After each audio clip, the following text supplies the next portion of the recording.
Welcome back, my friends. You know, typically when the new year comes along, weight loss is on the top of the resolution list, and that goes hand in hand with exercising more and eating healthier. We just did a whole segment about it, frankly. But one resolution we often neglect to our own detriment is improving our mental health. That is where our next guest, Dr. Jessica Gold, comes in. She is a Washington University psychiatrist at Barnes-Jewish Hospital. Dr. Gold is here to share some positive mental health changes that I think we could probably all stand to make as we head into the new year. Dr. Gold, nice to have you here. Thanks for having me. Let's take a step back and kind of start with the foundation here. What do you think about New Year's resolutions in general? Good thing, bad thing? I think they're complicated. Yeah.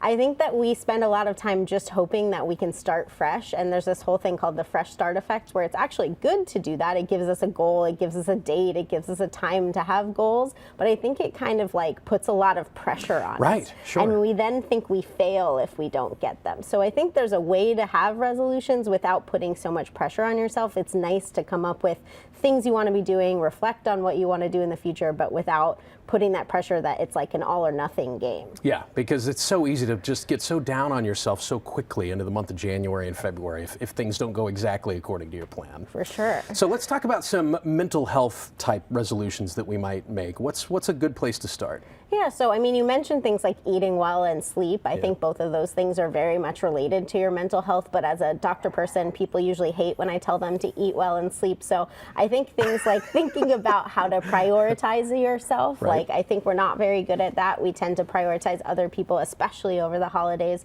So thinking about how to value yourself in the equation, ask yourself how you're doing, things like that can be important. Taking time for yourself. I think I have a lot of patients who say they can't even give themselves like 20 minutes to do something for themselves. So wow. Even something concrete like that, like what's something you can do for fun once a week for yourself, is a really good place to start. My new resolution that I just made as you were speaking is to call all doctors Dr. People, because I just heard you refer to yourself as a doctor person, which I think is hilarious.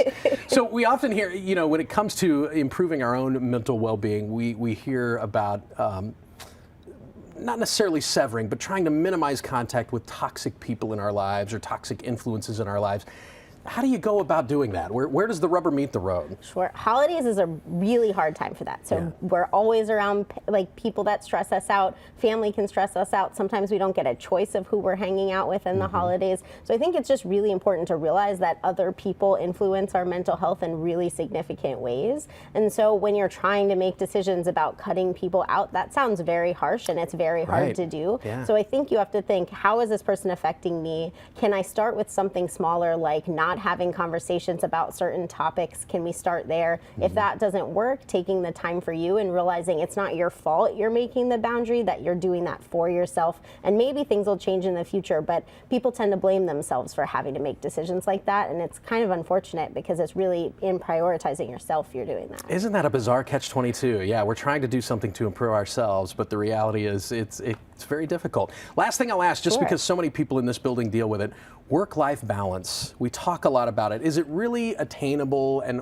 how should we be managing our expectations there? I'll let you know when I find out. Yeah, right. Thank you. I mean, I think it's really hard to have work-life balance as someone who is, again, works really hard, and it's really hard to find time to prioritize myself. It's something I deal with every day. It's something my patients deal with every day. Yeah. I think we just have to go, how is work affecting my life? How am I able to, what am I valuing in my day-to-day life? And am I being able to do the things I value and put energy into the things I value? What we're doing at work very much affects what we're doing at home. So we just need to pay attention to how we're feeling and how that's affecting kind of all aspects of our life. Well said, Dr. Person. Yep, Thank you got you it. for being here. We appreciate it. No, we really do appreciate your time. Great tips. We got to think about this more and more frequently.